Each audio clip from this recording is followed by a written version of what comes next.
how to add FAQ section to your website homepage on Wix. Hello guys, so all what you have to do is simple. Go to Wix. This is the homepage as you can see right here. Now all what you have to do is simple. Just go to the top right here, click on add and click section to page. Click on it. It will take you here. You will find many options right here. Scroll down until you find FAQ option. Click on it and choose a template from here. For example, this one looks good, and click on it. Wait a few seconds until they start adding this page to your website. Now as you can see, now I have the FAQ section in my home page on the website. You can now change all the informations here.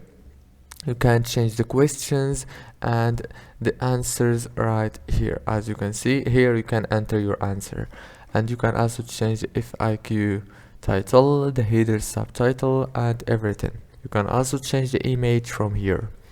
If this video was helpful, please don't forget to like, subscribe, and thank you for watching until the end. See you later.